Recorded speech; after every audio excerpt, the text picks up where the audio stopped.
ಸದ್ಯ ಯಡಿಯೂರಪ್ಪ ಅವರು ಸೇಫ್ ಆಗಿದ್ದಾರೆ. ಏನಿದು ಕೇಸ್ ಅನ್ನೋದನ್ನ ನೋಡ್ತಾ ಹೋದ್ರೆ BS ಯಡಿಯೂರಪ್ಪ ಅವರ ಮೇಲೆ ಅಪ್ರಾಪ್ತೆಗೆ ಲೈಂಗಿಕ ಕಿರುಕುಳದ ಆರೋಪ ಇದೆ. ಫೆಬ್ರವರಿ 2ನೇ ತಾರೀಕು ನ್ಯಾಯ ಕೇಳಿ BS ಯಡಿಯೂರಪ್ಪ ಅವರ ಮನೆಗೆ ಸಂತ್ರಸ್ತೆ ಮತ್ತು ಅವರ ತಾಯಿ ಭೇಟಿಯನ್ನ ಕೊಡ್ತಾರೆ. ರೇಪ್ ಕೇಸಲ್ಲಿ ತನಿಖೆಗೆ ಸಹಾಯ ಕೋರಿದ್ರು ಈ ದೂರುದಾರೆ. ಸಹಾಯ ಮಾಡಿ ಅಂತ ಯಡಿಯೂರಪ್ಪ ಅವರ ಮನೆಗೆ ತಾಯಿ ಮಗಳು ಹೋಗಿರ್ತಾರೆ. ನ್ಯಾಯ ಕೊಡಿಸುವಂತೆ BSY ಮನೆಗೆ ಮಗಳ ಜೊತೆಗೆ ಇವರು ಹೋಗಿರ್ತಾರೆ.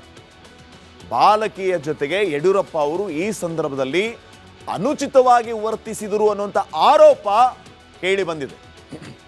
ಮಗಳಿಗೆ BSY ಲೈಂಗಿಕ ಕಿರುಕುಳ ಕೊಟ್ಟಿದ್ದಾರೆ ಅಂತ ಮಹಿಳೆ ಆರೋಪ ಮಾಡಿ ಕಂಪ್ಲೇಂಟ್ ಅನ್ನ ಕೂಡ ಕೊಡ್ತಾರೆ. ಯಡಿಯೂರಪ್ಪ ಅವರು ಅನುಚಿತವಾಗಿ ವರ್ತಿಸಿದ್ದಾರೆ ಅಂತ ದೂರನ್ನ ಕೊಡ್ತಾರೆ ಈ ಮಹಿಳೆ. ಮಾರ್ಚ್ 14ನೇ ತಾರೀಕು ಸದಾಶಿವನಗರ ಠಾಣೆಗೆ ಬಂದು ಕಂಪ್ಲೇಂಟ್ ಅನ್ನ ಕೊಡ್ತಾರೆ.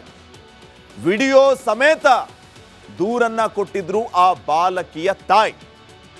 ಯಡಿಯೂರಪ್ಪ ವಿರುದ್ಧ ಫೋಕ್ಸೋ ಕೇಸ್ನಡಿ FIR ಕೂಡ ದಾಖಲಾಯಿತು. ಮೇ 27ನೇ ತಾರೀಕು ಆಸ್ಪತ್ರೆಯಲ್ಲಿ ಸಂತ್ರಸ್ತೆಯ ತಾಯಿ ದೂರುದಾರೆ. ಯಾರು ಕಂಪ್ಲೇಂಟ್ ಅನ್ನ ಕೊಟ್ಟಿರ್ತಾರಲ್ಲ ಸಂತ್ರಸ್ತೆಯ ತಾಯಿ, ಆ ದೂರುದಾರೆ ಅವರು ಸಾವನ್ನಪ್ತಾರೆ. ನವೆಂಬರ್ 13ನೇ ತಾರೀಕು ಕೇಸ್ ರದ್ದು ಕೋರಿ ಸಲ್ಲಿಸಿದ್ದ ಅರ್ಜಿ ವಜಾಗ್. ಇವತ್ತು ಕೇಸ್ಗೆ ತಾತ್ಕಾಲಿಕ ತಡೆಯನ್ನ ಕೊಟ್ಟಿದೆ ಸುಪ್ರೀಂ ಕೋರ್ಟ್. ಹೈಕೋರ್ಟ್ ಅಲ್ಲಿ ಇವರ ಅರ್ಜಿ ರದ್ದಾದರೆ ಸುಪ್ರೀಂ ಕೋರ್ಟ್ ಅಲ್ಲಿ ಅದಕ್ಕೆ ಈಗ ತಾತ್ಕಾಲಿಕ ತಡೆ ಸಿಕ್ಕಿದೆ. ಇದರಿಂದ ಸ್ವಲ್ಪ ಸಮಾಧಾನ ಯಡಿಯೂರಪ್ಪ ಅವರಿಗೆ. ಇದರಿಂದ ಕಂಪ್ಲೀಟ್ ಕೇಸ್ ಖುಲಾಸೆ ಅಂತ ಅಲ್ಲ, ತಾತ್ಕಾಲಿಕ ತಡೆ, ತಾತ್ಕಾಲಿಕ ಸಮಾಧಾನ ಯಡಿಯೂರಪ್ಪ ಅವರಿಗೆ. ಇದ್ರ ಮುಂದೆ ಏನಾಗುತ್ತೆ ಇದು ಸದ್ಯಕ್ಕಿನ ಪ್ರಶ್ನೆ. ನೆಕ್ಸ್ಟ್, ಸದ್ಯ ಯಡಿಯೂರಪ್ಪ ಅವರು ಸೇಫ್ ಆಗಿದ್ದಾರೆ. ಏನಿದು ಕೇಸ್ ಅನ್ನೋದನ್ನ ನೋಡ್ತಾ ಹೋದ್ರೆ BS ಯಡಿಯೂರಪ್ಪ ಅವರ ಮೇಲೆ ಅಪ್ರಾಪ್ತೆಗೆ ಲೈಂಗಿಕ ಕಿರುಕುಳದ ಆರೋಪ ಇದೆ. ಫೆಬ್ರವರಿ 2ನೇ ತಾರೀಕು ನ್ಯಾಯ ಕೇಳಿ BS ಯಡಿಯೂರಪ್ಪ ಅವರ ಮನೆಗೆ ಸಂತ್ರಸ್ತೆ ಮತ್ತು ಅವರ ತಾಯಿ ಭೇಟಿಯನ್ನ ಕೊಡ್ತಾರೆ. ರೇಪ್ ಕೇಸಲ್ಲಿ ತನಿಖೆಗೆ ಸಹಾಯ ಕೋರಿದ್ರು ಈ ದೂರುದಾರೆ. ಸಹಾಯ ಮಾಡಿ ಅಂತ ಯಡಿಯೂರಪ್ಪ ಅವರ ಮನೆಗೆ ತಾಯಿ ಮಗಳು ಹೋಗಿರ್ತಾರೆ. ನ್ಯಾಯ ಕೊಡಿಸುವಂತೆ BSY ಮನೆಗೆ ಮಗಳ ಜೊತೆಗೆ ಇವರು ಹೋಗಿರ್ತಾರೆ. ಬಾಲಕಿಯ ಜೊತೆಗೆ ಯಡಿಯೂರಪ್ಪ ಅವರು ಈ ಸಂದರ್ಭದಲ್ಲಿ ಅನುಚಿತವಾಗಿ ವರ್ತಿಸಿದರು ಅನ್ನುವಂಥ ಆರೋಪ ಕೇಳಿ ಬಂದಿದೆ. ಮಗಳಿಗೆ BSY ಲೈಂಗಿಕ ಕಿರುಕುಳ ಕೊಟ್ಟಿದ್ದಾರೆ ಅಂತ ಮಹಿಳೆ ಆರೋಪ ಮಾಡಿ ಕಂಪ್ಲೇಂಟ್ ಅನ್ನ ಕೂಡ ಕೊಡ್ತಾರೆ. ಯಡಿಯೂರಪ್ಪ ಅವರು ಅನುಚಿತವಾಗಿ ವರ್ತಿಸಿದ್ದಾರೆ ಅಂತ ದೂರನ್ನ ಕೊಡ್ತಾರೆ ಈ ಮಹಿಳೆ. ಮಾರ್ಚ್ 14ನೇ ತಾರೀಕು ಸದಾಶಿವನಗರ ಠಾಣೆಗೆ ಬಂದು ಕಂಪ್ಲೇಂಟ್ ಅನ್ನ ಕೊಡ್ತಾರೆ. ವಿಡಿಯೋ ಸಮೇತ ದೂರನ್ನ ಕೊಟ್ಟಿದ್ರು ಆ ಬಾಲಕಿಯ ತಾಯಿ. ಯಡಿಯೂರಪ್ಪ ವಿರುದ್ಧ ಫೋಕ್ಸೋ ಕೇಸ್ನಡಿ FIR ಕೂಡ ದಾಖಲಾಯಿತು. ಮೇ 27ನೇ ತಾರೀಕು ಆಸ್ಪತ್ರೆಯಲ್ಲಿ ಸಂತ್ರಸ್ತೆಯ ತಾಯಿ ದೂರುದಾರೆ. ಯಾರು ಕಂಪ್ಲೇಂಟ್ ಅನ್ನ ಕೊಟ್ಟಿರ್ತಾರಲ್ಲ ಸಂತ್ರಸ್ತೆಯ ತಾಯಿ, ಆ ದೂರುದಾರೆ ಅವರು ಸಾವನ್ನಪ್ತಾರೆ. ನವೆಂಬರ್ 13ನೇ ತಾರೀಕು ಕೇಸ್ ರದ್ದು ಕೋರಿ ಸಲ್ಲಿಸಿದ್ದ ಅರ್ಜಿ ವಜಾಗ್. ಇವತ್ತು ಕೇಸ್ಗೆ ತಾತ್ಕಾಲಿಕ ತಡೆಯನ್ನ ಕೊಟ್ಟಿದೆ ಸುಪ್ರೀಂ ಕೋರ್ಟ್. ಹೈಕೋರ್ಟ್ ಅಲ್ಲಿ ಇವರ ಅರ್ಜಿ ರದ್ದಾದರೆ ಸುಪ್ರೀಂ ಕೋರ್ಟ್ ಅಲ್ಲಿ ಅದಕ್ಕೆ ಈಗ ತಾತ್ಕಾಲಿಕ ತಡೆ ಸಿಕ್ಕಿದೆ. ಇದರಿಂದ ಸ್ವಲ್ಪ ಸಮಾಧಾನ ಯಡಿಯೂರಪ್ಪ ಅವರಿಗೆ. ಇದರಿಂದ ಕಂಪ್ಲೀಟ್ ಕೇಸ್ ಖುಲಾಸೆ ಅಂತ ಅಲ್ಲ, ತಾತ್ಕಾಲಿಕ ತಡೆ, ತಾತ್ಕಾಲಿಕ ಸಮಾಧಾನ ಯಡಿಯೂರಪ್ಪ ಅವರಿಗೆ. ಇದ್ರ ಮುಂದೆ ಏನಾಗುತ್ತೆ ಇದು ಸದ್ಯಕ್ಕಿನ ಪ್ರಶ್ನೆ. ನೆಕ್ಸ್ಟ್, ಸದ್ಯ ಯಡಿಯೂರಪ್ಪ ಅವರು ಸೇಫ್ ಆಗಿದ್ದಾರೆ. ಏನಿದು ಕೇಸ್ ಅನ್ನೋದನ್ನ ನೋಡ್ತಾ ಹೋದ್ರೆ BS ಯಡಿಯೂರಪ್ಪ ಅವರ ಮೇಲೆ ಅಪ್ರಾಪ್ತೆಗೆ ಲೈಂಗಿಕ ಕಿರುಕುಳದ ಆರೋಪ ಇದೆ. ಫೆಬ್ರವರಿ 2ನೇ ತಾರೀಕು ನ್ಯಾಯ ಕೇಳಿ BS ಯಡಿಯೂರಪ್ಪ ಅವರ ಮನೆಗೆ ಸಂತ್ರಸ್ತೆ ಮತ್ತು ಅವರ ತಾಯಿ ಭೇಟಿಯನ್ನ ಕೊಡ್ತಾರೆ. ರೇಪ್ ಕೇಸಲ್ಲಿ ತನಿಖೆಗೆ ಸಹಾಯ ಕೋರಿದ್ರು ಈ ದೂರುದಾರೆ. ಸಹಾಯ ಮಾಡಿ ಅಂತ ಯಡಿಯೂರಪ್ಪ ಅವರ ಮನೆಗೆ ತಾಯಿ ಮಗಳು ಹೋಗಿರ್ತಾರೆ.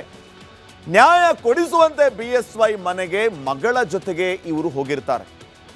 ಬಾಲಕಿಯ ಜೊತೆಗೆ ಯಡಿಯೂರಪ್ಪ ಅವರು ಈ ಸಂದರ್ಭದಲ್ಲಿ ಅನುಚಿತವಾಗಿ ವರ್ತಿಸಿದರು ಅನ್ನುವಂಥ ಆರೋಪ ಕೇಳಿ ಬಂದಿದೆ.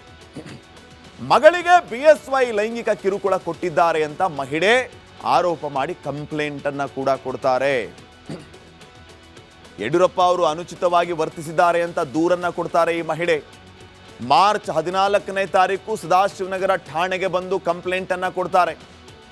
ವಿಡಿಯೋ ಸಮೇತ ದೂರನ್ನ ಕೊಟ್ಟಿದ್ರು ಆ ಬಾಲಕಿಯ ತಾಯಿ.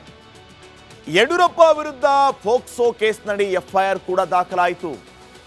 ಮೇ 27ನೇ ತಾರೀಕು ಆಸ್ಪತ್ರೆಯಲ್ಲಿ ಸಂತ್ರಸ್ತೆಯ ತಾಯಿ ದೂರುದಾರೆ. ಯಾರು ಕಂಪ್ಲೇಂಟ್ ಅನ್ನು ಕೊಟ್ಟಿರ್ತಾರಲ್ಲ ಸಂತ್ರಸ್ತೆಯ ತಾಯಿ, ಆ ದೂರುದಾರೆ ಅವರು ಸಾವನ್ನಪ್ತಾರೆ. ನವೆಂಬರ್ 13ನೇ ತಾರೀಕು ಕೇಸ್ ರದ್ದು ಕೋರಿ ಸಲ್ಲಿಸಿದ್ದ ಅರ್ಜಿ ವಜಾಗ. ಇವತ್ತು ಕೇಸ್ಗೆ ತಾತ್ಕಾಲಿಕ ತಡೆಯನ್ನ ಕೊಟ್ಟಿದೆ ಸುಪ್ರೀಂ ಕೋರ್ಟ್. ಹೈಕೋರ್ಟ್ ಅಲ್ಲಿ ಇವರ ಅರ್ಜಿ ರದ್ದಾದರೆ ಸುಪ್ರೀಂ ಕೋರ್ಟ್ ಅಲ್ಲಿ ಅದಕ್ಕೆ ಈಗ ತಾತ್ಕಾಲಿಕ ತಡೆ ಸಿಕ್ಕಿದೆ. ಇದರಿಂದ ಸ್ವಲ್ಪ ಸಮಾಧಾನ ಯಡಿಯೂರಪ್ಪ ಅವರಿಗೆ. ಇದರಿಂದ ಕಂಪ್ಲೀಟ್ ಕೇಸ್ ಖುಲಾಸೆ ಅಂತ ಅಲ್ಲ, ತಾತ್ಕಾಲಿಕ ತಡೆ, ತಾತ್ಕಾಲಿಕ ಸಮಾಧಾನ ಯಡಿಯೂರಪ್ಪ ಅವರಿಗೆ. ಇದ್ರ ಮುಂದೆ ಏನಾಗುತ್ತೆ ಇದು ಸದ್ಯಕ್ಕಿನ ಪ್ರಶ್ನೆ. ನೆಕ್ಸ್ಟ್, ಸದ್ಯ ಯಡಿಯೂರಪ್ಪ ಅವರು ಸೇಫ್ ಆಗಿದ್ದಾರೆ.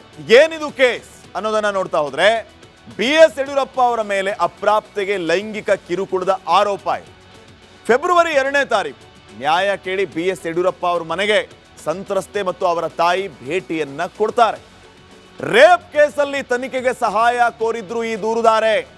ಸಹಾಯ ಮಾಡಿ ಅಂತ ಯಡಿಯೂರಪ್ಪ ಅವರ ಮನೆಗೆ ತಾಯಿ ಮಗಳು ಹೋಗಿರ್ತಾರೆ. ನ್ಯಾಯ ಕೊಡಿಸುವಂತೆ BSY ಮನೆಗೆ ಮಗಳ ಜೊತೆಗೆ ಇವರು ಹೋಗಿರ್ತಾರೆ. ಬಾಲಕಿಯ ಜೊತೆಗೆ ಯಡಿಯೂರಪ್ಪ ಅವರು ಈ ಸಂದರ್ಭದಲ್ಲಿ ಅನುಚಿತವಾಗಿ ವರ್ತಿಸಿದರು ಅನ್ನುವಂಥ ಆರೋಪ ಕೇಳಿ ಬಂದಿದೆ. ಮಗಳಿಗೆ BSY ಲೈಂಗಿಕ ಕಿರುಕುಳ ಕೊಟ್ಟಿದ್ದಾರೆ ಅಂತ ಮಹಿಳೆ ಆರೋಪ ಮಾಡಿ ಕಂಪ್ಲೇಂಟ್ ಅನ್ನ ಕೂಡ ಕೊಡ್ತಾರೆ.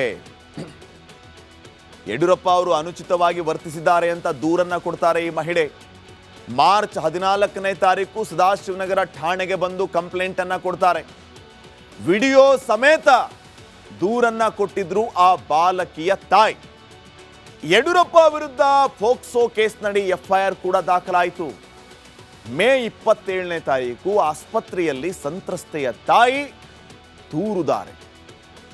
ಯಾರು ಕಂಪ್ಲೇಂಟ್ ಅನ್ನು ಕೊಟ್ಟಿರ್ತಾರಲ್ಲ ಸಂತ್ರಸ್ತೆಯ ತಾಯಿ, ಆ ದೂರುದಾರೆ ಅವರು ಸಾವನ್ನಪ್ತಾರೆ.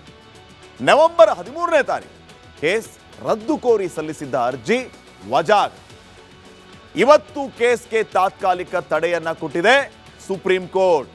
ಹೈಕೋರ್ಟ್ ಅಲ್ಲಿ ಇವರ ಅರ್ಜಿ ರದ್ದಾದರೆ ಸುಪ್ರೀಂ ಕೋರ್ಟ್ ಅಲ್ಲಿ ಅದಕ್ಕೆ ಈಗ ತಾತ್ಕಾಲಿಕ ತಡೆ ಸಿಕ್ಕಿದೆ. ಇದರಿಂದ ಸ್ವಲ್ಪ ಸಮಾಧಾನ ಯಡಿಯೂರಪ್ಪ ಅವರಿಗೆ. ಇದರಿಂದ ಕಂಪ್ಲೀಟ್ ಕೇಸ್ ಖುಲಾಸೆ ಅಂತ ಅಲ್ಲ, ತಾತ್ಕಾಲಿಕ ತಡೆ, ತಾತ್ಕಾಲಿಕ ಸಮಾಧಾನ ಯಡಿಯೂರಪ್ಪ ಅವರಿಗೆ. ಇದ್ರ ಮುಂದೆ ಏನಾಗುತ್ತೆ ಇದು ಸದ್ಯಕ್ಕಿನ ಪ್ರಶ್ನೆ. ನೆಕ್ಸ್ಟ್, ಸದ್ಯ ಯಡಿಯೂರಪ್ಪ ಅವರು ಸೇಫ್ ಆಗಿದ್ದಾರೆ.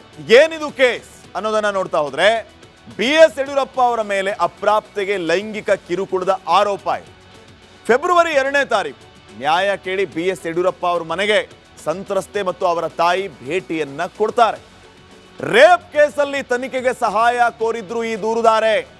ಸಹಾಯ ಮಾಡಿ ಅಂತ ಯಡಿಯೂರಪ್ಪ ಅವರ ಮನೆಗೆ ತಾಯಿ ಮಗಳು ಹೋಗಿರ್ತಾರೆ. ನ್ಯಾಯ ಕೊಡಿಸುವಂತೆ BSY ಮನೆಗೆ ಮಗಳ ಜೊತೆಗೆ ಇವರು ಹೋಗಿರ್ತಾರೆ. ಬಾಲಕಿಯ ಜೊತೆಗೆ ಯಡಿಯೂರಪ್ಪ ಅವರು ಈ ಸಂದರ್ಭದಲ್ಲಿ ಅನುಚಿತವಾಗಿ ವರ್ತಿಸಿದರು ಅನ್ನುವಂಥ ಆರೋಪ ಕೇಳಿ ಬಂದಿದೆ. ಮಗಳಿಗೆ BSY ಲೈಂಗಿಕ ಕಿರುಕುಳ ಕೊಟ್ಟಿದ್ದಾರೆ ಅಂತ ಮಹಿಳೆ ಆರೋಪ ಮಾಡಿ ಕಂಪ್ಲೇಂಟ್ ಅನ್ನ ಕೂಡ ಕೊಡ್ತಾರೆ. ಯಡಿಯೂರಪ್ಪ ಅವರು ಅನುಚಿತವಾಗಿ ವರ್ತಿಸಿದ್ದಾರೆ ಅಂತ ದೂರನ್ನ ಕೊಡ್ತಾರೆ ಈ ಮಹಿಳೆ. ಮಾರ್ಚ್ 14ನೇ ತಾರೀಕು ಸದಾಶಿವನಗರ ಠಾಣೆಗೆ ಬಂದು ಕಂಪ್ಲೇಂಟ್ ಅನ್ನ ಕೊಡ್ತಾರೆ. ವಿಡಿಯೋ ಸಮೇತ ದೂರನ್ನ ಕೊಟ್ಟಿದ್ರು ಆ ಬಾಲಕಿಯ ತಾಯಿ. ಯಡಿಯೂರಪ್ಪ ವಿರುದ್ಧ ಫೋಕ್ಸೋ ಕೇಸ್ನಡಿ FIR ಕೂಡ ದಾಖಲಾಯಿತು. ಮೇ 27ನೇ ತಾರೀಕು ಆಸ್ಪತ್ರೆಯಲ್ಲಿ ಸಂತ್ರಸ್ತೆಯ ತಾಯಿ ದೂರುದಾರೆ. ಯಾರು ಕಂಪ್ಲೇಂಟ್ ಅನ್ನು ಕೊಟ್ಟಿರ್ತಾರಲ್ಲ ಸಂತ್ರಸ್ತೆಯ ತಾಯಿ, ಆ ದೂರುದಾರೆ ಅವರು ಸಾವನ್ನಪ್ತಾರೆ. ನವೆಂಬರ್ 13ನೇ ತಾರೀಕು ಕೇಸ್ ರದ್ದು ಕೋರಿ ಸಲ್ಲಿಸಿದ್ದ ಅರ್ಜಿ ವಜಾಗ. ಇವತ್ತು ಕೇಸ್ಗೆ ತಾತ್ಕಾಲಿಕ ತಡೆಯನ್ನ ಕೊಟ್ಟಿದೆ ಸುಪ್ರೀಂ ಕೋರ್ಟ್. ಹೈಕೋರ್ಟ್ ಅಲ್ಲಿ ಇವರ ಅರ್ಜಿ ರದ್ದಾದರೆ ಸುಪ್ರೀಂ ಕೋರ್ಟ್ ಅಲ್ಲಿ ಅದಕ್ಕೆ ಈಗ ತಾತ್ಕಾಲಿಕ ತಡೆ ಸಿಕ್ಕಿದೆ. ಇದರಿಂದ ಸ್ವಲ್ಪ ಸಮಾಧಾನ ಯಡಿಯೂರಪ್ಪ ಅವರಿಗೆ. ಇದರಿಂದ ಕಂಪ್ಲೀಟ್ ಕೇಸ್ ಖುಲಾಸೆ ಅಂತ ಅಲ್ಲ, ತಾತ್ಕಾಲಿಕ ತಡೆ, ತಾತ್ಕಾಲಿಕ ಸಮಾಧಾನ ಯಡಿಯೂರಪ್ಪ ಅವರಿಗೆ. ಇದ್ರ ಮುಂದೆ ಏನಾಗುತ್ತೆ ಇದು ಸದ್ಯಕ್ಕಿನ ಪ್ರಶ್ನೆ. ನೆಕ್ಸ್ಟ್,